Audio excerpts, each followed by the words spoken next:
না, আমি ভয় পাই। টিকটিকি তাড়িয়ে দিন, আমার ভয় লাগছে। রেহনুমা তনিমা মুখ চাওয়াচাই করছেন। কি ঘটছে এখানে সেটাই বুঝতে পারছেন না, কিন্তু দপ করে ঠোঁটের হাসি মুছে গেল তুষির। উজ্জ্বল মুখশ্রী ডুবে এলো আধারে। কি চালাক মেয়ে, বিটকেলটা আসতে জড়িয়ে ধরল। না, বেঁচে থাকতে এই দৃশ্য সে সহ্য করতে পারবে না। তুষি কি চালাক কম? তুরন্ত ধপ করে মেঝেতে বসে পড়ল মেয়েটা। পা চেপে আর্তনাদ করে উঠল। ও মাগো, পায়ে কি ব্যথা! মরে যাচ্ছি মাগো, বাবা গো, দাদি গো। সকলে ভরকে গেল। হতভম্ব হয়ে ফিরল ওর দিকে। ঝট করে আইরিনকে বুক থেকে সরিয়ে দিল ইয়াসির। উদ্বেগ নিয়ে এসে বসলো তুষির কাছে। তনিমা, রেহনুমা কেউ থেমে নেই। সবার সব মনোযোগ আইরিন থেকে তুষির ওপর ঘুরে এলো মুহূর্তে। তনিমা বললেন, কি হলো আবার? ব্যথা করছে কেন? রেহনুমা বললেন, মনে হয় ঝুঁকে ঝাড়ু দেওয়াতে লেগেছে। তুষির চেহারা এমন যেন ব্যথায় জীবন ধ্বংস। পায়ে হাত রেখে জোরে জোরে মাথা ঝাঁকালো। মিহি আর্তনাদ করে বলল, এত ব্যথা, খুব ব্যথা। পাটা মনে হয় আর ঠিক হবে না। উফ, মরে গেলাম।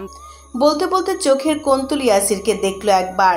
মানুষটা ভ্রু কুঁচকে বলল, কিন্তু ব্যথা তো তোমার ডান পায়ে ছিল। তুষির হা হতাশ শেষ। চোখ বিকট করে ফেলল। এই রে, উত্তেজনায় ভুল হয়ে গেছে। ঝড়ের বেগে বাম পা থেকে হাতটা ডান পায়ে এনে বলল, বাবারে, মরে গেলাম। হ্যাঁ তাই তো, ডান পায়েই তো ব্যথা। আসলে দুটো পা একসাথে থাকে তো মনে হয় একজনের কষ্ট আরেকজন মেনে নিতে পারেনি। ব্যথাটা তাই ডান থেকে বাম পায়ে চলে এসেছে। ইয়াসির সরু চোখে বলল, আমি কখন বললাম তুমি মিথ্যে বলছো? তুষি থতমত খেলো। চোরের ছাপ ফুটে উঠল মুখে, কিন্তু দমে গেলে তো চলবে না। অসহায় চোখে বলল, এমন করছেন কেন আপনি? একটা মানুষ ব্যথায় মরে যাচ্ছে আর আপনি পুলিশের মতো জেরা করে যাচ্ছেন। তনিমা সুর মিলিয়ে বললেন, একদমই তাই। তুই এমন কেন রে স্বার্থ? দেখছিস মেয়েটা কেমন করছে, কোথায় একটু সাহায্য করবি তা না? আমি কি সাহায্য করব? তোমরা কি ঘরে দিয়ে এসো। রেহনুমা হাত পাতলেন। এসো দেখি, ওঠো। আমারই ভুল, কেন যে তোমায় কাজে বলতে গেলাম। তুষি সজোরে মাথা নেড়ে বলল, না না না, পারবই না। পা টনটন করছে ব্যথায়। এত ব্যথা নিয়ে হাঁটতে গেলে হাঁটু থেকে বাকিটা ছিঁড়ে পড়ে যাবে। আমি পারবো না দাঁড়াতে। তনিমা চিন্তিত হয়ে বললেন, এমা, হঠাৎ এত ব্যথা কেন করছে? ও স্বার্থ, কি হবে রে এখন? ডাক্তার ডাক না। ইয়াসির জবাব এলো না। সে কিছু ভাবছে। তুষি উসখুসে কণ্ঠে বলল, আপনি একটু আমাকে ঘরে দিয়ে আসুন না প্লিজ। ইয়াসির চাউনি সন্দিহান কণ্ঠ পুরু করে বলল, এই চোর, তুই নাটক করছো না তো? মহাভারত অশুদ্ধ হওয়ার মতন চাইল তুষি। বলল, ছি ছি, কি বলছেন আপনি? আপনার চোখে আমি চোর হতে পারি, কিন্তু মিথ্যাবাদী নই। জীবনের শেষ কবে মিথ্যা বলেছি সেটাই মনে নেই আমার। কাউকে আমায় ঘরে দিয়ে আসতে হবে না। আমি একাই খুঁড়িয়ে খুঁড়িয়ে চলে যাব। পা খুলে যদি পড়েও যায় তাও কারো কোলে উঠব না। তুষির পা ভাঙলেও ওর আত্মসম্মান তো আর ভাঙেনি। তনিমার নরম মন হু হু করে উঠল। বললেন, না না, তুমি এই অবস্থায় একা কেন যাবে? পরপরই রুষ্ট চোখে চাইলেন ছেলের পানে। তুই কি রে স্বার্থ? দেখছিস মেয়েটা ব্যথায় কাতরাচ্ছে, আর এই সময়ও তোর সন্দেহ করতে হবে? আসামি ধরতে ধরতে মাথাটা গেছে, তাই না? যা না বাবা, ওকে একটু রেখে আয় না ঘরে। ইয়াসির ফোঁস করে শ্বাস ফেলল। তর্ক বিতর্ক তার ধাতে নেই। নিশ্চুপ কোলে তুলল তুষিকে। অমনি পেলুপ দুহাত বাড়িয়ে ঘাড় জড়িয়ে ধরল মেয়েটা। একটু থমকালো ইয়াসির। জোনাকির মতো টিমটিমে মুখে পানে ভ্রু কুচকে চাইল। পরপর গলায় জড়িয়ে থাকা হাত দুটো দেখল এক পল। সঙ্গে সঙ্গে থতমত ভাব করে হাত সরিয়ে নিল তুষি। ইয়াসির আর কিছু বলল না, চুপচাপ হাঁটা ধরল সামনে। আইরিন ফ্যাল ফ্যাল করে চেয়েছিল এতক্ষণ। তাকে ছেড়ে সবাই তুষিকে নিয়ে পড়েছে। গোটা ব্যাপারটাতে এই মেয়েটা বোকা বনে গিয়েছিল। হুঁশ এলো এতক্ষণে। ইয়াসিরের প্রস্থান পথে বিমর্ষ চোখে চেয়ে রইল মেয়েটা। ইয়াসির ভাই অমন করে ওকে বুক থেকে সরিয়ে ওই বস্তির মেয়েটাকে কোলে তুলতে পারল? তার ভাবনার মাঝে মাথা ঘুরিয়ে ফিরল তুষি। দুজনের চোখাচোখি হলো। তুষির ঠোঁটে বিজয়ের হাসি। ইয়াসিরের কোলে ওঠা যেন শিরোপা জেতার মতন। হুট করে জিভ বের করে ভেঙালো ওকে। হতভম্ব আইরিন মুখ হা করে ফেলল। সব বিষণ্ণতা এবার পাল্টে এলো রাগে। এর মানে এই মেয়ে সত্যি নাটক করছিল। সহসা দাঁত কপাটি পিষে ধরল আইরিন। বিড়বিড় করে বলল, আমার সাথে পাঙ্গা নিলে তুষি, বেশ, এর মজা কাল টের পাবে তুমি। কালই বুঝবে আমি কি জিনিস। আজ সবই গদগদ করছে তো, কাল যদি এরাই তোমাকে ঘাট ধাক্কা দিয়ে বাড়ি থেকে না বার করছে, তো আমার নামও আইরিন জামান নয়। তুষির দুষ্টুমির হাসিটা আর নেই। ওটুকু ধীরে ধীরে উবে গেছে হাওয়ায়। ইয়াসিরের কোলে থাকার মাঝে তার গালের এক পাশ। তুষির দুষ্টুমির হাসিটা আর নেই। ওটুকু ধীরে ধীরে উবে গেছে হাওয়ায়। ইয়াসিরের কোলে থাকার মাঝে তার গালের এক পাশ স্পষ্ট দেখা যাচ্ছে। শক্তপোক্ত ওই চিবুক দেখে মেয়েটার দৃষ্টিরা বদলায় তার তাকানোর ভাষা। টানা টানা চোখ মেলে অভিভূতের ন্যায় চেয়ে রইল তুষি, যাতে বিমোহ, মুগ্ধতা আর অদ্ভুত এক সম্মোহ মিশে। মনের মধ্যে তখন অন্য এক ছন্দ, অচেনা এক উল্লাস, যার মানে তুষি জানে না। শুধু মুহূর্তটাকে বুকের এক কোণে রেখে দিতে সামনের পুরুষ পানে সে হা করে রইল। বাতাসের তালে তালে অন্তপটে শির তুলল মিতালির নব্য সেই সুর। নিশা লাগিল রে বাঁকা দুই নয়নে, নিশা লাগিল রে হাছন রাজা পিয়ারির প্রেমে মজিল রে, হাছন রাজা পিয়ারির প্রেমে মজিল রে, নিশা লাগিল রে বাঁকা দুই নয়নে, নিশা লাগিল রে হাছন জনের রূপ দেখি ফালদি ফালদি ওঠে চিরা বাড়া, হাছন রাজার বুকের মাঝে ফোটে, নিশা লাগিল রে বাঁকা দুই নয়নে, নিশা লাগিল রে। তুষির বিমুগ্ধতায় ডুবে মরার মাঝে আচমকা কোল থেকে ওকে ছুঁড়ে ফেলল ইয়াসির। উরুপাতার মতো তুলতুলে বিছানার উপর গিয়ে ছিটকে পড়ল মেয়েটা। হুশ এলো, ফিরল হক চুকিয়ে। ইয়াসির বুকের সাথে দুই হাত ভাঁজ করে দাঁড়ালো, ভ্রু নাচিয়ে বলল, নিজেকে খুব চালাক ভাবো, তাই না? তুষির চোখে মুখে বিস্ময় ভরকেছে খুব। প্রখর নেত্রে বলল, কি করেছি আমি? এভাবে ফেললেন, কোমরের হাড় নড়ে গেল তো। উফ মা! ইয়াসির ধমকে বলল, একদম চুপ, ছিচকে চোর একটা। ভেবেছিলে তোমার অ্যাক্টিং আমি বুঝতে পারিনি? ব্যথা লাগার নাটক করছিলে। তুষির মুখ চুপসে গেল, জিভ চলে এলো দাঁতের নিচে। এই রে, বিটকেলটা তার মানে ধরে ফেলেছে। মিনমিন করে বলল, কি বলছেন? আমি কেন নাটক করব? আমার তো সত্যি ব্যথা লেগেছিল। ফের রুক্ষ গলায় ধমকালো Yasir. I said shut up. তুষির রুহ উড়ে গেল, শির দ্বারা সোজা হলো মুহূর্তে। ইয়াসির বলল, নেহাত মা তোমায় পছন্দ করেন বলে তোমার সবার সামনে কিছু বলেনি। চাইনি ওনার সামনে তুমি ছোট হও। আচ্ছা, তোমার লজ্জা করে না এসব করতে? একটু বিবেকেও বাঁধে না? তুষির চেহারায় মেঘ। ও কি এসব ইচ্ছে করে করেছে? ওই পেতনিটাকে ইয়াসিরের বুক থেকে সরানোর জন্যই তো। মাথা নুইয়ে বলল, আর করব না, সরি। ইয়াসির ফোঁস করে শ্বাস ফেলল। সেটা তোমার জন্যই ভালো হবে। আর ভুলবশত যদি করেও ফেলো, আমি তো আছি। ভবিষ্যতে কখনো যদি দেখেছি কোনো কিছু নিয়ে কারো ইমোশনকে কাজে লাগিয়ে এভাবে মিথ্যে বলেছ, একেবারে কানে নিচে মারব। ইয়াসির আবরারের মার তো খাওনি এখনো? একবার খেলে সারা জীবন মনে থাকবে বলল। তুষির বুক লাফাচ্ছে, ধরফড় করছে কেমন। চোখের সামনে ভেসে উঠেছে অতীতের সে দৃশ্য। রুস্তমের ছেলে রুহানের পেটের তলায় হাঁটু দিয়ে একের পর এক প্রহারগুলো ভাবতেই ওর মাথা চক্কর দিল। হড়বড়িয়ে বলল, না না না, আর করব না তো। বললাম তো করব না, তাও এমন ভয় দেখাচ্ছেন কেন? ইয়াসির আর কিছু বলল না। ঘুরে যেতে নিলেই আচমকা ডেকে উঠল ও। শুনুন স্যার। দাঁত চেপে পিছু ফেরল ইয়াসির। কথাটা সার নয় স্যার। তোমার স্পেলিং এরকম কেন? তুষি ঠোঁট টিপে রইল, তার জিভ নিষ্পিস করছে খুব। ইয়াসিরের স্বর ভারী। ডেকেছো কেন? বলছিলাম যে আপনি গিয়ে গোসল করে নিন না। ও কপাল কুঁচকে বলল। কেন? তুষির কণ্ঠে উদ্বেগ। ওই পেতো ওই আইরিন আপনাকে জড়িয়ে ধরলো যে তখন। তো না মানে ওর গায়ে টিকটিকি ঢুকেছিল, ও আপনাকে ধরলো। এখন আপনার গায়েও তো লেগে গেল, তাই আপনার ভালোর জন্যই বলছি। Tell for your good sir. Yasir মুখের ওপর বলল।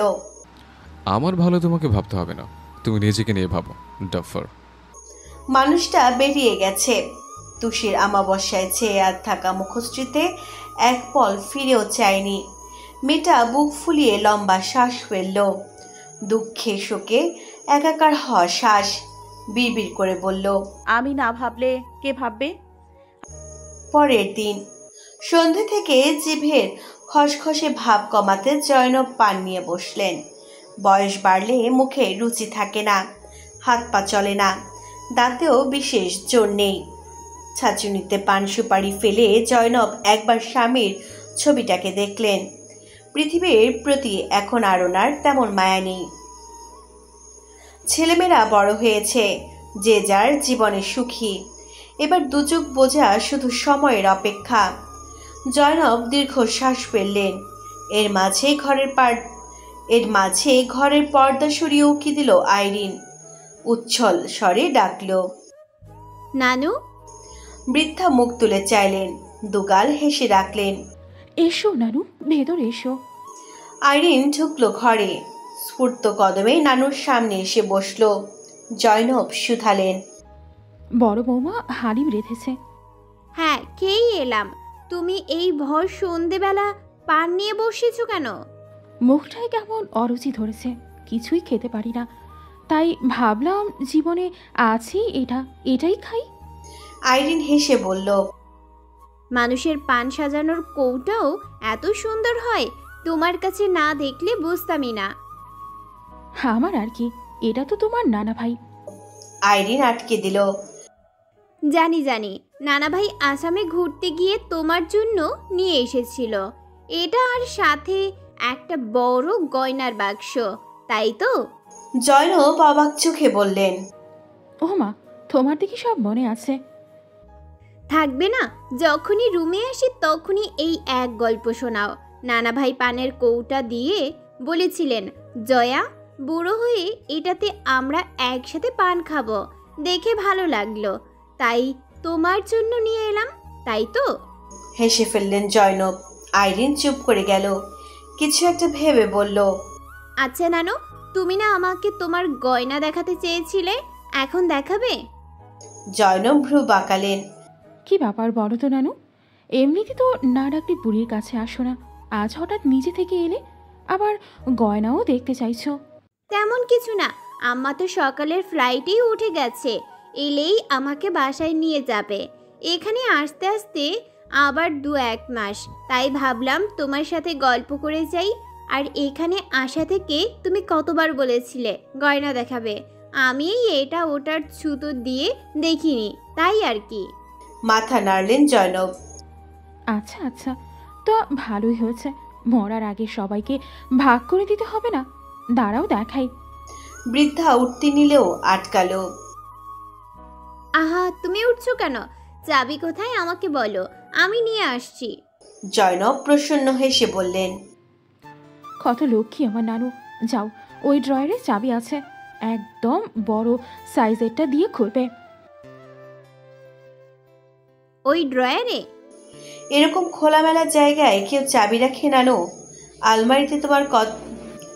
আলমারিতেই তোমার কত দামি দামি গয়না, কেউ নিয়ে গেলে? কে নেবে? নিজেদের বাড়ির সবাই নিজের মানুষ। সবাই নিজেদের? রেশমি, তুষি, ওরা কি বাড়ির কেউ? কি যে বলো, রেশমি কত পুরনো কাজের লোক, কত বছর ধরে আছে এখানে, কোনোদিন একটা জিনিস এদিক থেকে ওদিক করেনি। আর তুষিও তো বাড়ির বউ কি এসব করে? আইরিনের শরীরটা জ্বলে গেল, চোখ বুজে সামলালো নিজেকে। আলমারিতে হাত দিতে দিতে নরম করলো স্বর, বলল, বউ কাকে বলছো? ওকে ভাইয়া বউ মানে নাকি? আর যত যাই হোক, ও কিন্তু একটা চোর নানু। চোরদের স্বভাব কখনো যায় না। জয়নব কথা বাড়ালেন না। আইরিন আলমারি খুলে চৌকস বাক্সটা বের করে আনলো, বিছানার ওপর রেখে বলল, পাথরের তো। অনেক ভারী, এই জন্যই এত সুন্দর। একদম পুরনো রাজাদের সিন্দুকের মতো লাগছে। নানা ভাইয়ের পছন্দ আছে নানু। জয়নব হাসলেন।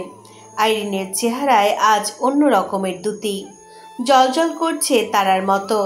এত খুশি কেন কে জানে। জয়নব বাক্স খুললেন। স্বর্ণের তৈরি একটা ভারী গহনা দেখেই আইরিনের মুখ চকচক করে উঠল। নানুর দাদা সে আমলের জমিদার ছিলেন, নানুই তাদের একমাত্র নাতনি। সেই হিসেবে গয়না এত চোখ ধাঁধানো। ও বলেই ফেলল, বাপরে, এত গয়না! জয়নব বললেন, আরও ছিল 2 ছেলের বউ, আমার মা সবাইকে দিয়ে দিয়ে এ কটা আছে। এগুলো সব নাতনি আর নাতনি বউদের ভাগ করে দিয়ে দেব। আইরিনের মুখ ঝলকায়। নাতনির তালিকায়ও ও আছে। আবার যদি ইয়াসিরের বউ হয় তাহলে তো ওদিক থেকেও পাবে। জয়নব বললেন, আমার শাশুড়ি মা বিয়ের সময় আমাকে একটা বড় সীতাহার দিয়েছিলেন। আমি ঠিক করেছিলাম আমার বংশে যে প্রথম নাতি আসবে তার বউকে সেটা উপহার দেব। সায়ন দাদুভাই তো নেই, সেই হিসেবে এখন স্বার্থ দাদুভাইয়ের বউই বলতে বলতে থামলেন তিনি। ধীর হাতের গতিটা বেড়ে গেল হঠাৎ। বাক্সের সমস্ত গয়নায় এক পল সতর্ক চোখ বোলালেন। আর্তনাদ করে বললেন, এ কি, সীতাহারটা কোথায়? আইরিন এটা ওটা নাড়ছিল, মুখ তুলল চকিতে। জিজ্ঞেস করলো, কোনটা? যেটার কথা বললে মাত্র? হ্যাঁ, এখানেই তো ছিল। নেই কেন? নেই, সব গয়না ঢেলে দেখো তো। অস্থির হাতে বাক্স উল্টে দিলেন জয়নব। সমস্ত গয়না ভালো করে নেড়ে চেড়ে দেখে ছটফট করে উঠলেন। নেই তো। হায় আল্লাহ, কি হলো? কই গেল? কোথায় পড়লো? প্রৌঢ়া উত্তেজনায় দাঁড়িয়ে গেলেন। অত বড় হার, বংশের ঐতিহ্য। আইরিন এদিক সেদিক দেখে বলল, দেখেছো, আমি বলেছিলাম আরো রাখো এখানে ওখানে চাবি। কিন্তু কিসের কিন্তু? পুরো ঘরটা আগে খুঁজে দেখি, দাঁড়াও। শওকত অনেকদিন পর নিচে নেমেছেন। শরীর এখন মোটামুটি ভালো। সোফায় পিঠ হেলে বসতে চায়ের কাপ নিয়ে হাজির হলো তুষি। ভদ্রলোক চোখ তুলে চাইলেন, হাসলেন ওকে দেখে। জিজ্ঞেস করলেন, তুই বানিয়েছিস? তুষি মাথা নাড়ালো দুপাশে, সরল স্বীকারোক্তি দিল। আমি চা বানাতে পারি না। শওকত কাপ হাতে নিলেন, কণ্ঠে হতাশা। কি পারিস তাহলে? খেতে পারি, বস্তির টঙে বসে বসে অনেক চা খেতাম। একদিনে 4 কাপ চাও খেয়েছি জানেন। বলেই তুষি গর্বের হাসি হাসল। শওকত মাথা নাড়লেন, বুকে দীর্ঘশ্বাস, বললেন, চা বানানোটা একটু শিখে নিস বুঝলি মা। আমিও এত চা প্রিয় মানুষ, যখন তখন চাইলেই তনিমা খ্যাক করে ওঠে। তুই বানাতে পারলে অন্তত এই বাবাটা একটু ঠিকঠাক খেতে পারবে। তুষি ফের মাথা নাড়ল, কিছু বলতেই যাচ্ছিল। আচমকা ওপর থেকে চেঁচাতে চেঁচাতে বের হলো আইরিন। বড় মামা, বড় মামি, ছোট মামি, কে কোথায় আছো? বাড়িময় তার হাঁক ডাকে তটস্থ হলো সকলে। জয়নবকে ধরে ধরে নামছে আইরিন, গতিবেগ উল্কার ন্যায়। তনিমা রেহুনুমা ছুটে এলেন। ইউষা মিন্তু ঘর থেকে বের হলো দৌড়ে। বসার ঘরটা নিমিষে মানুষে ভরে গেল। শওকত বললেন, কি হচ্ছে এখানে? জয়নবের অস্থির মুখটা দেখে উদ্বিগ্ন হয়ে পড়লেন তনিমা। কাছে গিয়ে বললেন, এ কি আম্মা, এমন লাগছে কেন আপনাকে? কিছু হয়েছে? আইরিন জয়নবকে চেয়ারে বসালো। বৃদ্ধা ফ্যাসফ্যাসে গলায় জানালেন, সীতাহারটা পাচ্ছি না বৌমা, বক্সে নেই। এক ঘোষণায় আঁতকে উঠল সবাই। রেহনুমার কণ্ঠে আর্তনাদ। কি বলছেন? বাক্সে নেই মানে? কোথায় যাবে? অত বড় হার, অত ভরি স্বর্ণ কোথায় হাওয়া হয়ে গেল? অয়ন এলো একটু বাদে। হলস্থল গতির ব্রেক কষল ঠিক তুষির পাশে দাঁড়াতেই। ব্যগ্র কণ্ঠে শুধালো, কি ব্যাপার, কি হয়েছে আইরিন? অমন চেঁচালি কেন? উত্তর দিলেন তনিমা, আমার গয়নার বাক্স থেকে সীতাহার নাকি গায়েব হয়ে গেছে। জয়নব বিচলিত আওড়ালেন। কখনো তো এমন কিছু হয়নি, সব তো ঠিকঠাকই থাকে। আজ হঠাৎ এসব কি করে ঘটলো কিচ্ছু বুঝতে পারছি না। এক মিনিট, দিদুনের বাক্স তো আলমারিতে থাকে। আলমারি খুলে হার কে নেবে? এই বাড়িতে বাইরের কেউ আছে? একটা আস্ত হার একটা বাক্স থেকে উধাও হয়ে গেল, আশ্চর্য। আহা ভাইয়া, এত আশ্চর্য হচ্ছ কেন? হার তো আর নিজে নিজে উধাও হয়নি, নিশ্চয়ই কেউ উধাও করেছে। বলতে বলতে তার নজর ঘুরে এলো তুষির থেকে। ইউষার চোখে পড়ল সেটা। মেজাজ খারাপ করে বলল, কি বলতে চাইছো তুমি আপু? আমি কি বলবো? যা বলার সে তো নানুই বলছে।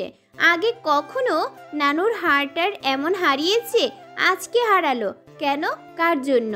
সেটা কি তোমাকে বুঝিয়ে দিতে হবে ইউষা? রেহনুমা মাথা নেড়ে বললেন, আমারও মনে হচ্ছে হার চুরি গেছে। এটা তো অসম্ভব কিছু না আপা। 7 ভরি স্বর্ণের হার, আর আম্মা যেমন চাবি এখানে ওখানে রাখে, মাঝে মধ্যে তো ভুলেই যায় চাবির কথা। কিন্তু কে নেবে হারটা? বাড়িতে তো বাইরের লোক কেউ আসেইনি। তুষির চোখ কপালে উঠল। 7 ভরি স্বর্ণ? কিন্তু কে করলো এই কাজ? যেখানে স্বয়ং ওর মতো চোর উপস্থিত, সেখানে নতুন চোরের আমদানি হলো কি করে?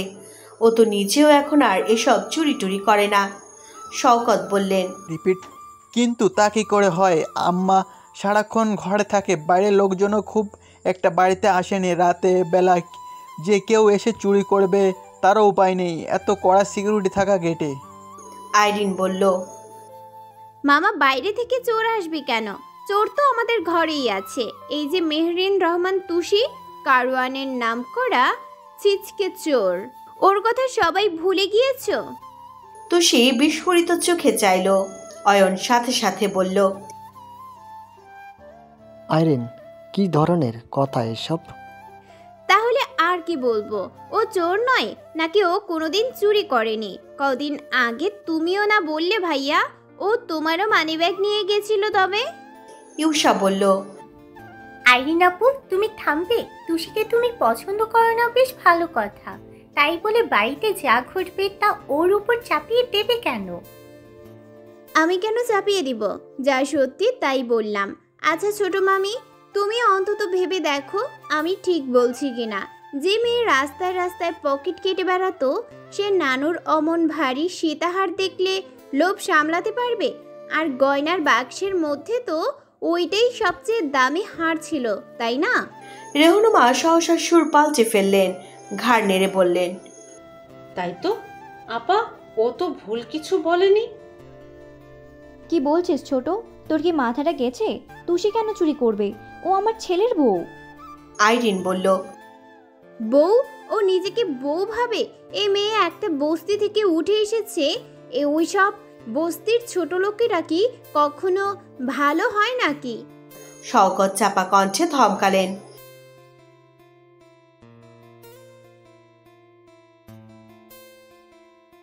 ভাই তো আর মানে না মামা, তাহলে আমি কেন মানবো? তুষি হতভম্ব হয়ে সব কথা শুনছিল। গোটা ব্যাপারটা ওর মাথার উপর দিয়ে যাচ্ছে। ও তো জয়নবের ঘরের চৌকাঠেও আজ অব্দি যায়নি। চুরি করবে কখন? জয়নব অধৈর্য হয়ে বললেন, বড় বৌমা, তোমার হারটা খোঁজার ব্যবস্থা করো। ওটা আমার শাশুড়ির স্মৃতি, এত বছর আগলে রাখলাম, এখন না পেরে। তনিমা গায়ে মাথায় হাত বুলিয়ে বললেন, আম্মা, আপনি শান্ত হন, হার পাওয়া যাবে, আমরা দেখছি, সবাই দেখছি।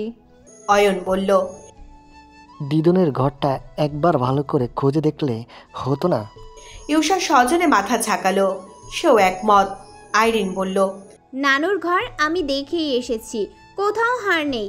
আমি বলছি ভাইয়া শোনো, এই হার তুষি চুরি করেছে। তুষি গর্জে উঠল অমনি, পেতনির বাচ্চা, একদম আমাকে চোর বলবে না, মেরে মুখ ভেঙে দিব কিন্তু। আইরিন হতবাক হয়ে বলল, শুনেছ ছোট মামি? ভাষা শুনেছ ওর? জঙ্গলি কোথাকার। ওই চুরি করেছে, আমি শিওর। ওর ঘর তল্লাশি করলেই হার পাওয়া যাবে। ইউষা চসূচক শব্দ করে বলল, আইরিন আপু, তুমি কি শুরু করেছো? তুষি তো সারাদিন নিচেই থাকে। ও কি দিদুনের ঘরে যায়? তাহলে কখন চুরি করবে?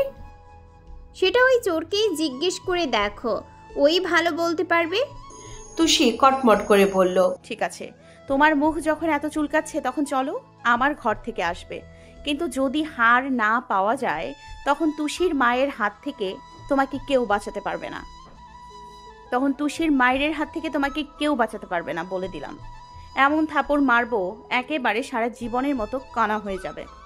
তনিমা মৃদু স্বরে শাসালেন। তুষি, হচ্ছে কি? কি কথা এসব? রেহুনমা বললেন, আপা চলো ঘরটা দেখে আসি ওর। তনিমা জায়গা ছেড়ে নড়লেন না। তুষির ঘর তল্লাশি মানে ওকে অপমান করা। অয়ন দুই গাল ফুলিয়ে বিরক্ত শ্বাস ফেলল। আইরিনের সবেতে বাড়াবাড়ি, সাথে আবার ছোট মা জুটেছে। আরে মেয়েটা আগে যা ছিল, এখন তো পড়াশোনা করছে, আদব কায়দা শিখছে, এখন ওসব নিয়ে খোঁচা দিতে হবে। তুষি রেহুনুমাকে বলল, আপনি যান, গিয়ে সব ভালো করে দেখে আসুন। আমি তো জানি কিছু পাওয়া যাবে না। এই পেতনি শুধু শুধু ইঁদুরের মতো চেঁচাচ্ছে। আইরিন ফুঁসে উঠল। মুখ সামলে কথা বলো তুষি। রেহুনুমা অতিষ্ঠ, বাকিরাও তাই। আইরিনকে থামাতে ওর হাতে ধরে টানলেন তিনি। তুমি এসো, আমার সাথে এসো। এসব অশান্তি আর ভালো লাগে না। ওর ঘর দেখে এলেই তো ল্যাটা চুকে যাবে, তাই না? এসো। আইরিন সাপের মতো ফোঁস করতে করতে পা বাড়ালো। ভ্রুক্ষেপহীন তুষি ভেঙচি কাটলো ফের। তনিমা নিরশ্বাস ফেলে মাথা নাড়লেন দুপাশে। জয়নবের চিন্তিত মুখ শুষ্ক প্রায়। কত পুরনো হার, কখনো এমন হলো না। কোন শনি যে নামলো ঘরে। ইউষা ঘামছে, আর চোখে সে তুষির প্রজ্জ্বল মুখখানা দেখল। মেয়েটার হাত সাফাইয়ের সমস্যা আছে সত্যি, কিন্তু তাই বলে দিদুনের হার তো আর নেবে না, নাকি নিয়েছে? ও ফিসফিস করে বলল, তুষি, সত্যি তুমি কিছু করনি তো? তুষি মাছি তাড়ানোর মতো হাত নেড়ে বলল, আরে না, আমি ভালো হয়ে গেছি। ইউষা ঘাড় দোলায়, স্বস্তির শ্বাস ফেলে হাসে। না, ওর তাহলে বুঝতে ভুল হয়নি। তারপর কিছু সময় কাটলো। ঘরের ইট কাঠের বাঁকে থমথমে নীরবতা নেমেছে। কারো মুখে কথা নেই, অস্বস্তি আর অপ্রতিভ সকলে। তুষির ঘর তল্লাশির ব্যাপারে তাদের জোরদার আপত্তিটা মুখশ্রীতে স্পষ্ট। ঠিক সেই সময় স্টোর রুম হতে চেঁচিয়ে উঠলেন রেহুনুমা। আপা! নিভন্ত সবাই চমকে উঠল। চকিতে ছুটে গেল একজন। তুষির কপালে ভাঁজ বসেছে। ঘরে কি হাতি ঘোড়া রেখে এসেছিল? এমন চেঁচালো কেন? ইউষার পিছু পিছু চৌকাঠে এসে থামল সেও। দৌড়ে আসা মানুষগুলোর দাঁড়গোড়ায় স্তম্ভের ন্যায় দাঁড়িয়ে সকলের থমকে থাকা চাউনি অনুসরণ করে ঘরের ভেতর চাইল তুষি। গোটা আকাশটা মাথার ওপর ভেঙে পড়ল সহসা। বিছানার তোষকের এক কোণা উল্টানো। রেহুনুমা পাশে দাঁড়িয়ে, হাতে ঝুলছে স্বর্ণের বাঁধানো লম্বা সীতাহার। তুষির বক্ষস্থল ছ্যাদ করে উঠল। মুখের রক্ত শুকিয়ে সাদা হলো নিমেষে। আইরিন বলল, এবার কি বলবে তুষি? চুরি না করলে হার তোমার বিছানার নিচে এলো কি করে? তুষি উত্তর দিতে পারল না। বিস্ময়ে বাকরুদ্ধ মেয়েটা। ইউষা করুণ চোখে ফিরে চায়, বিমর্ষ গলায় বলে, তুমি সত্যি চুরি করেছো তুষি? আমার এত বিশ্বাস ভালোবাসার, তবে এই দাম দিলে? তুষির মাথাটা কেমন ফাঁকা হয়ে গেছে। সদ্য পৃথিবী চিনতে থাকা শিশুর মতো মেয়েটা নিস্তব্ধ চোখে চেয়ে রইল শুধু। তুরন্ত ক্ষিপ্ত বাঘিনী ন্যায় ওপাশ হতে ছুটে এলো আইরিন। সবার সামনে গিয়ে এক উন্মাদ পশুর মতো হামলা করলো ওর ওপর। গায়ের সবটুকু জোর দিয়ে সজোর এক চর মারতে অপ্রস্তুতিতে ছিটকে গিয়ে মেঝেতে লুটিয়ে পড়ল তুষি। হক চকালো প্রত্যেকে। ইউষা আর্তনাদ করে ওঠে। তুষি! পরপর ঝোড়ো বাতাসের মতন দৌড়ে গেল সে। তুষি স্তব্ধ বিমূর, বিস্ময়াহতের ন্যায় চাইল ফিরে। আইরিন হিস করছে, চোখে মুখে জ্বলন্ত গরিমা। ফের এগোতে নিলেই হাতটা চেপে ধরল অয়ন। ধমকে বলল, তুই কি পাগল হয়ে গেছিস? মারলি কেন ওকে? আইরিন পাল্টা চেঁচিয়ে উঠল, বেশ করেছি, মেরেছি। কেন মারবো না? তখন সবার সামনে ও কি বলল শোনোনি? গয়না না পাওয়া গেলে ও আমাকে মারবে। আর এখন গয়না পাওয়া গেছে, তাই হিসেব মিলিয়ে নিতে এবার আমি ওকে মারলাম। তনিমা বললেন, আইরিন, আমরা বড়রা কেউ এখনো মরে যায়নি যে তোমাকে হিসাব মেলাতে হবে। তুষি যাই করুক, ও ইয়াসেরের বউ। কিছু করার আগে এটুকু অন্তত মাথায় রাখবে। রেহনুমা এগিয়ে এসে বললেন, আপা তুমি এখনো এসব বলছো? এই যে দেখো মায়ের হার, দেখতে পাচ্ছ ঝুলছে আমার হাতে। এটা তুষির বিছানার নিচ থেকে পেয়েছি। অথচ একটু আগে এই মেয়ে কত বড় বড় কথা বললো সবার সামনে। আইরিন তো ভুল কিছু করেনি। আমাদের বাড়ির মেয়েকে মারবে বললে আমরা কি কাউকে ছেড়ে দেব নাকি? তনিমার কথা হারিয়ে গেল। কার হয়েই বা বলবেন? তুষি তো সেই পথ খোলা রাখেনি। তিনি এখনো বিশ্বাস করতে পারছেন না সত্যি এরকম কিছু ঘটেছে। আর্ত নজরে তুষির দিকে ফিরলেন তনিমা। দুই ঠোঁট ফাঁকা করা মেয়েটা হা করেছে। যে অপরাধ ও করল তার পরেও এই বিস্ময় কিসের? ইউষা উদ্বিগ্ন হয়ে বলল, ব্যথা লেগেছে তোমার? ওঠো, আমার হাতটা ধরে ওঠো। খবরদার ইউষা, তুই ওই চোর মেয়েকে ছুবি না। সরে আয় ওর থেকে, সরে আয়। মা আমি ছি ছি ছি ছি ছি। তুষির শরীরের কথাটুকু কাটা হয়ে বিঁধল। মনে হলো ছিটা ওকে বললেন বৃদ্ধা। হ্যাঁ ওকেই। ফের কানে এলো জয়নবের আওয়াজ। নিরাশ কণ্ঠে বলছেন, শেষমেশ বাড়ির বউই বাড়ির গয়না চুরি করো?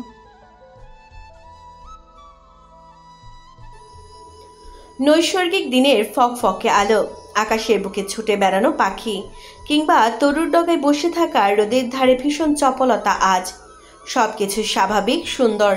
তবে সৈয়দ নিবাস, তার কোল জুড়ে বসেছে এক আশ্চর্য নীরবতা।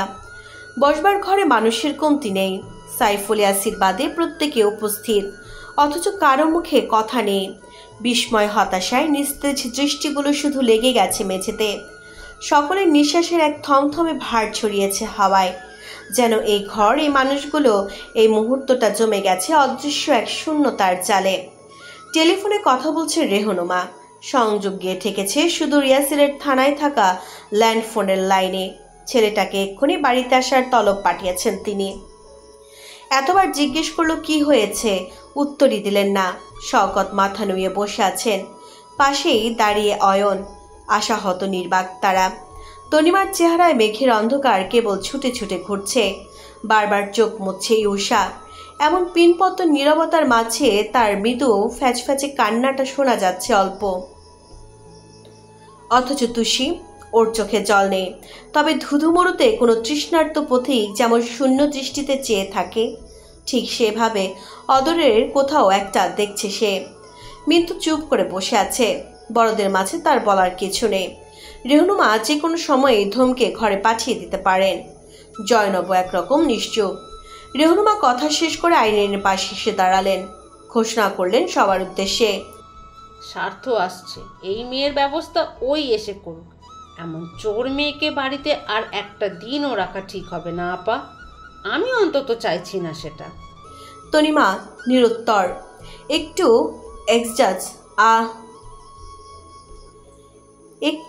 এক্সজাজ ও হুহাও করলেন না। আইরিন আর চোখে তুষির দিকে চাইল। মেঝেতে দুপা ভাঁজ করে বসে আছে মেয়েটা। সেদিকে এই একই রকমই বসে। ফর্সা সুন্দর মুখখানা কি করুণ, কি ফ্যাকাশে। এত নিঃসহায়, এতটা দুরবস্থা তো বস্তির তুষির কোনোদিন ছিল না। আইরিন ঠোঁট টিপে ক্রূর হাসি হাসল। পরপরই সেই হাসি মিলিয়ে নিল রুক্ষতায়। গলা ঝেড়ে পড়ল, আমি তো আগেই বলেছিলাম এই মেয়ে সুবিধার নয়। একটু আগ পর্যন্ত কেউ আমাকে বিশ্বাস করছিলে না, এখন মিলল তো, হলো তো প্রমাণ। কি ইউষা, কিছু বলবে না এখন? ইউষা চিবুক নামিয়ে রাখলো বুকে। ওর কাছে উত্তর নেই। চোখ সহ মনটাও টলমল করছে বিষাদে। যে মেয়েটাকে শুরু থেকে ও বোনের মতো ভালোবাসলো, বন্ধুর মতো আগলে রাখলো, সে তুষি পারলো এমন করতে? পারলো ওর বিশ্বাস নিয়ে খেলতে? কতবার বারণ করেছিল বাড়ির জিনিসে হাত না দিতে, কতবার সাবধান করেছিল, অথচ তুষি ওর এই সামান্য কথাটুকুর এক ফোঁটা দামও দিল না। তনিমা বললেন, তুষি, আমি তোমাকে কতটা পছন্দ করতাম হয়তো তুমি নিজেও তা জানতে। স্বার্থ না চাইলেও ওর বউ হিসেবে তোমাকে আমি মনে প্রাণে মেনে নিয়েছিলাম। ভেবেছিলাম একদিন সব ঠিক হয়ে যাবে, কিন্তু আফসোস, সব তো দূর, তুমি নিজেই ঠিক হলে না, বরং প্রমাণ করে দিলে চোরের মন গহীন জঙ্গলের মতো হয়। সেই জঙ্গল চাইলেও কেটে কুটে সাফ করা যায় না। তুষি মাথা তুলে চাইল। 20 বাক্যের এক ঝটকা আঘাতে নীল হলো সারা মুখ। আদ্র ব্যাকুল স্বরে বলল, বিশ্বাস করুন, আমি চুরি করিনি, আমি সত্যিই চুরি করিনি।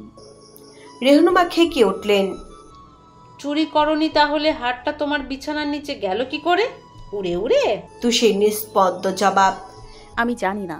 আইরিন টেনে টেনে বলল, বাহ, কি সুন্দর কথা। উনি জানেন না, সব চোরের মুখেই একই কথা থাকে মামি। কেউই নিজেদের অন্যায় স্বীকার করতে রাজি নয়। আগেও যেমন ছিল এখনো তাই। কয়লা ধুলে কি আর ময়লা যায়? ইউষা আর নিতে পারল না, প্রতিবাদ করলো রিনরিনের স্বরে, আপু তুমি চুপ করো, মা তো বললেন ভাইয়া আসছেন, ভাইয়া এসে যা করার করবে। তুমি ওকে এত কথা শোনাচ্ছ কেন? ও তো আর তোমার গয়না নেয়নি। রেহনুমা ফুঁসে উঠলেন সহসা, তুই চুপ কর। তোকে এখানে কথা বলতে কে বলেছে? আইরিন তো ভুল কিছু বলেনি। আমি আপাকে প্রথম দিন থেকে বলছিলাম মেয়েটাকে এত লাই দিও না। সে তো আমার কথা শোনেই না। সাথে ভাইজান এই বস্তির মেয়েকে নিজের মেয়ে বানিয়ে ফেলেছিলেন। আরে বাবা, মানুষের একটা বংশকর্মেরও ব্যাপার আছে। এমন নচ্ছার মেয়ে মানুষ ঘরের বউ মানে নিজেদের মাথায় কালো কাপড় বাঁধা, যার মধ্যে আচার ব্যবহারের বালাই নেই, না আছে ভদ্রতা সভ্যতা। এসব চোর কি কখনো ঘরের লক্ষ্মী হয়? তুষি চোখ খেঁচে নিল, ঢোক গিলল সাথে গলার ভেতরে কিছু একটা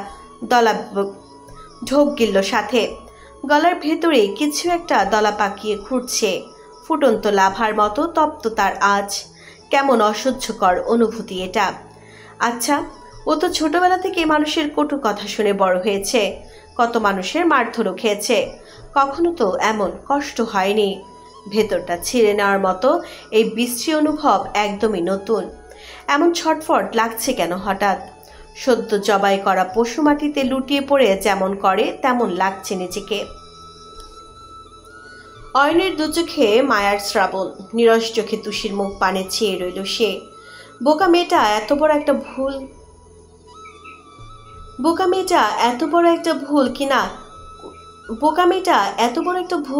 কি না করলেই পারতো না? এখন ওকে কি করে বাঁচাবে সে? এত খারাপ কথার তীর থেকে কিভাবে উদ্ধার করবে? ধীর সুস্থে মুখ খুলল সে, বলল, আচ্ছা দাদুন, তুমি তো বলেছিলে এই হার বংশের প্রথম নাতির বইয়ের জন্য রাখা। সেই হিসাব করলে ভাইয়া এখন বড় ছেলে, আর তুষি এখন ভাইয়ার বর্তমান স্ত্রী। তাহলে হার তো ওরই পাওয়ার কথা। ওর হার ও নিয়েছে, ব্যাস। সেটাকে চুরি না ভেবে সাধারণভাবে দেখতে পাচ্ছ না কেন তোমরা? কি বলছো তুমি দাদু ভাই? একটা হার সম্মানের সাথে অর্জন করে নেওয়া আর চুরি করে বিছানার নিচে লুকিয়ে রাখা কি এখনও? হ্যাঁ, হিসেব করলে হারও প্রাপ্য হতো, কিন্তু সেটা তখনই যখন ওদের সম্পর্ক আর পাঁচটা স্বামী স্ত্রীর মতো সহজ হবে। এভাবে আমার ঘরে লুকিয়ে ঢুকে বক্স হাতিয়ে গয়না নিয়ে আসা কি তুমি সাপোর্ট করছো দাদু ভাই? তোমার থেকে আমি এসব আশা করিনি। অয়ন ফোঁস করে শ্বাস ফেলল। সে নিজেই নিজের থেকে এসব আশা করে না। এমন অযৌক্তিক বোকা বোকা কথা, কিন্তু কি করবে? এই মুহূর্তে ওর নিজেকে কেমন উপায়হীন লাগছে। কাউকে বোঝাতে পারবে কখনো? তুষির হাস্যোজ্জ্বল মুখখানার এই নির্ভন্ত প্রদীপের ন্যায় দশা সহ্য হচ্ছে না অয়নের। জিভে ঠোঁট চুবিয়ে কথা খুঁজল অয়ন, বলল ফের, দিদুন, তুষির বয়স কম, সে এখনো জগতের ভালো মন্দ কিছুই বুঝে না। একটা বছর ধরে ও একটা পেশায় ছিল, হোক সেটা চুরি বা অন্য কিছু। মাত্র 1 মাস 2 মাস আমাদের বাড়িতে থেকে সেই অভ্যাস বদল হয়ে যাবে না। হয়তো লোভের বশে ভুল করে গয়না সরিয়ে ফেলে। অমনি প্রতিবাদ করে উঠল তুষি, না, আমি গয়না নিইনি। আপনারা কেন বিশ্বাস করছেন না বলুন তো? আমি সত্যি কিছু করিনি, আমি সত্যি কিছু জানি না। অয়নের কণ্ঠ কোমল। তুষি, রিল্যাক্স, আমি কথা বলছি তো। দেখো, আমার বাড়ির লোক কেউ খারাপ নয়, তারা অত্যন্ত ভালো মানুষ। তুমি ভুলটা স্বীকার করে ক্ষমা চাও, সবাই ঠিক ক্ষমা করে দেবে। ইউষা সবেগে মাথা ঝাঁকালো, তারও একই কথা। অথচ তুষি দৃঢ় কণ্ঠে বলল, কিসের ভুল? স্বীকার করার প্রশ্নই বা আসছে কেন? যে কাজ আমি করিনি তার জন্য কেন ক্ষমা চাইব? রেহুনুমা তাজ্জব কণ্ঠে বললেন, দেখেছিস চোরের মায়ের কত বড় গলা? দেখেছিস অয়ন? এবার দেখ ভালো করে, আমি নিজে ওর বিছানা থেকে এটা বের করলাম আর ও নাকি চুরি করেনি। অনেক হয়েছে, আমি বুঝে গেছি এই মেয়ে স্বীকার করবে না। আচ্ছা ভাইজান, আপনি চুপ করে আছেন কেন? আপনি অন্তত এই মেয়েকে কিছু বলুন, নাকি এখনো আপনার এর থেকে দরদ কমেনি? শওকত যেমন বসেছিলেন তেমনই বসে রইলেন। তুষি এবার নড়ে চড়ে উঠল।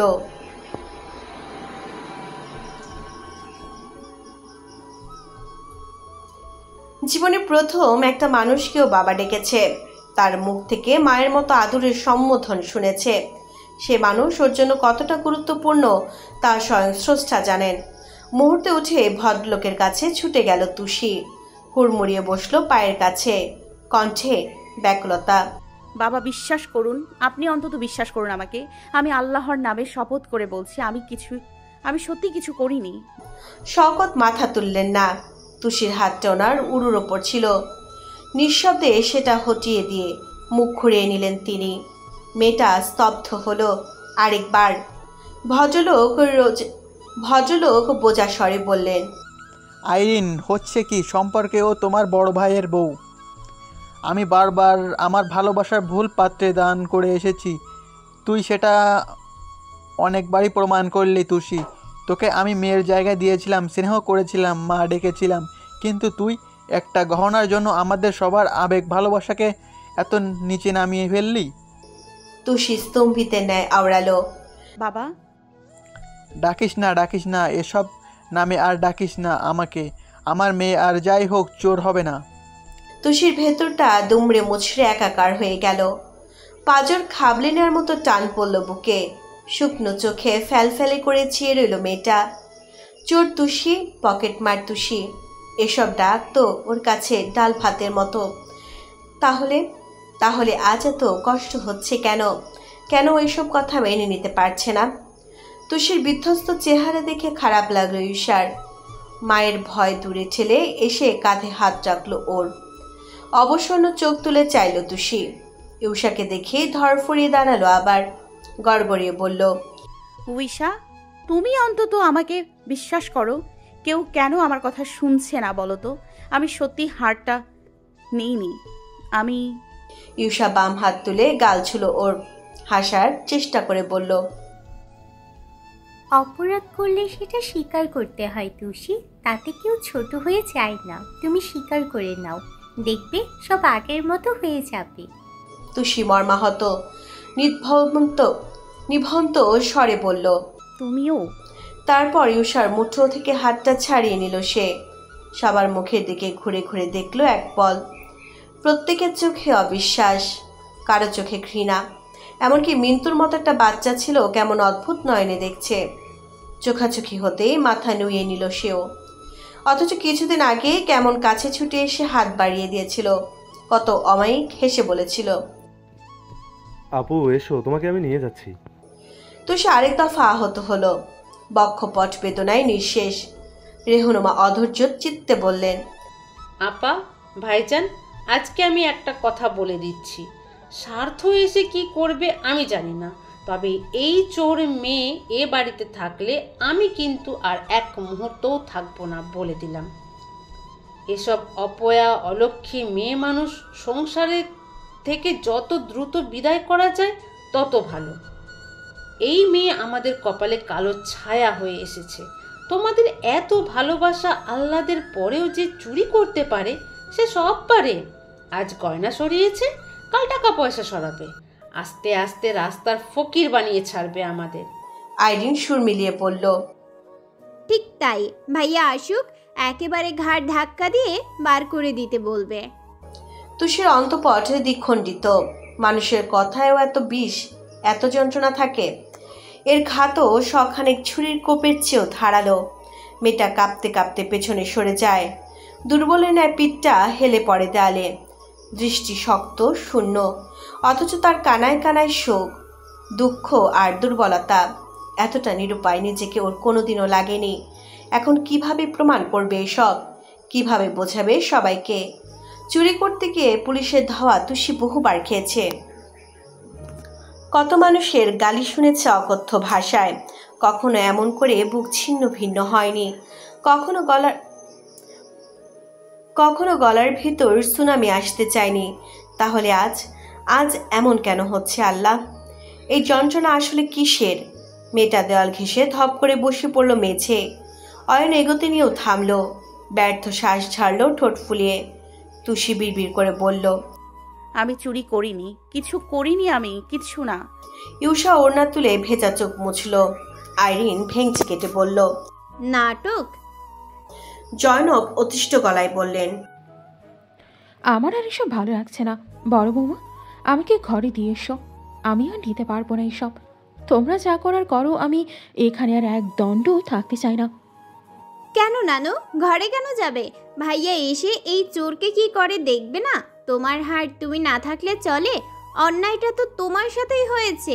আজ আসুক ভাইয়া একবার, এমন শাস্তি দেবে চোরটা হাড়ে হাড়ে বুঝবে পুলিশের বাড়িতে হাত সাফাইয়ের মজা কি।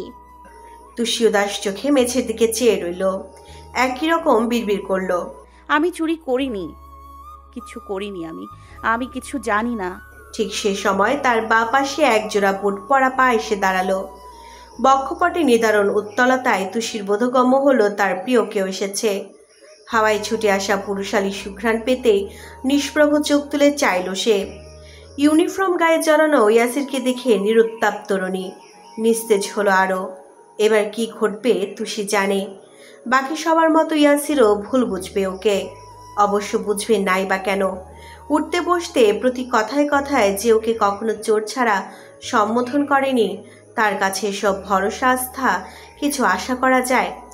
যে উষা সারাক্ষণ ছায়ার মতো ওর পাশে রইল, যে তনিমা এমন মায়ের মতো আদর করল ওকে, তারা সবাই তো মুখ ঘুরিয়ে রেখেছে। যেখানে ইয়াসির ওকে বুঝবে, এমন প্রত্যাশা করা বোকামি। নিষ্ঠুর সত্যি হলো, এত বড় পৃথিবীতে তুষিকে বিশ্বাস করার কেউ নেই। গরিবদের কেউ কখনো বিশ্বাস করে? মেয়েটাকে এমন এলোমেলো বসে থাকতে দেখে ভ্রু গোছালো ইয়াসির। বাকিদের থমথমে বিরস মুখগুলো দেখলো একবার। রেহনুমা ফোন করে বলেছিলেন তাড়াতাড়ি বাসায় আয়, খুব জরুরি। কেন কি সেসব কিছুই বলেননি।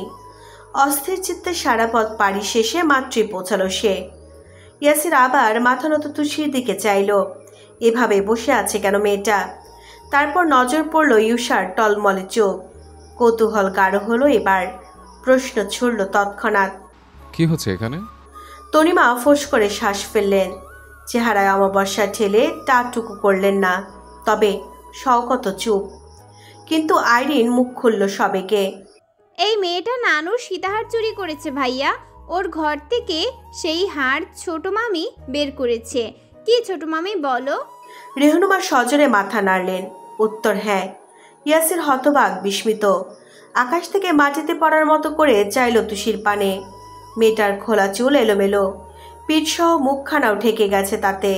প্রচণ্ড রাগে ইয়াসির রক্ত টকবকিয়ে উঠল। এত কিছুর পরেও মেয়েটা শুধরালো না। জয়নব বললেন, দাদুভাই, ওকে এই বাড়িতে তুমি এনেছিলে। আশায় ছিলাম একদিন তোমাদের মিলমিশ হবে। সেই মোতাবেক আমি বড় বৌমা দুজনেই যথেষ্ট স্নেহ করেছি ওকে। কিন্তু তুমিই বলো, ও আজ যে কাজটা করো, এটা কি ঠিক হয়েছে? শত হলেও তোমাদের বিয়েটা মিথ্যা নয়। বাড়ির বউ হয়েই বাড়ির গয়না চুরি করো। এত কিছুর পরে কি আমি কখনো মেয়েটাকে আমার নাত বউ হিসেবে মেনে নিতে পারবো? রেহনুমা বললেন, স্বার্থ, তোকে আমি আগেই বলেছিলাম এই মেয়ে ভালো নয়, তাও ওকে এনে শিক্ষা দেওয়ার নাম করে বাড়িতে রেখে দিলি। কিন্তু কি হলো? স্কুলে ভর্তি করালি, পড়াশোনাও শেখাচ্ছিস। এসব কেমন শিক্ষা? আর কি লাভ হলো এতে? এসব মেয়েরা কি ভালো কিছু শেখার যোগ্য নাকি? জন্ম থেকে তৈরি হওয়া চোর ছ্যাঁচড় কি কখনো ভালো মানুষ হতে পারে? দেখ বাবা, তোর সম্মানে আমরা এখনো ওকে কিছু করিনি। দয়া করে এবার একে বিদেয় কর। অনেক শিক্ষা দিয়েছিস, আর না, এই অশান্তি থেকে এবার মুক্তি দে আমাদের। বুকের সাথে দুহাত ভাঁজ করে বিজয়ী হাসল আইরিন, তবে ভেতরটা উত্তেজনায় চৌচির। তুষি বিদেয় হোক, শুধু একবার বিদেয় হোক। অথচ ইউসা ফুপিয়ে উঠল, চোখের থই থই জলটা বের এলো। তুষিকে বের করে দেওয়ার কথা শুনে কি করবে ও? চোখের থই থই জলটা বের এলো তুষিকে বের করে দেওয়ার কথা শুনে, কিন্তু কি করবে ও? ওর কথা তো কেউ শুনবেও না। তক্ষুনি বিরোধাভাস করে উঠল অয়ন। ছোট মা, এমন কেন বলছো? ও না হয় একটা ভুল করেই ফেলেছে, সেজন্য বাড়ি থেকে বের করে দিতে হবে? রেহনুমা অবাক চোখে বললেন, তুই এখনো ওর হয়ে কথা বলছিস অয়ন? হ্যাঁ বলছি, কারণ ভুল মানুষ মাত্রই হয়। তুমি একটা ভুল করে ফেলেছ। বুঝছেন, ও যে পরিবেশে মানুষ হয়েছে সেখান থেকে সেসব দামি দামি জিনিস দেখলে এরকম একটু এলোমেলো জেগো হয়ে যাবে। তাই বলে বাড়ি থেকে বের করার তো কোনো কারণ দেখছি না। এই একটা অপরাধের জন্য ওর ভালোটা কেন ভুলে যাচ্ছে সবাই? বাবা যে আজ এখানে সুস্থভাবে বসে আছেন, এর জন্য তুষির অবদান কিন্তু কিছু কম নেই। এসবের জন্য হলেও ওকে একটা সুযোগ অন্তত দিতে পারি আমরা।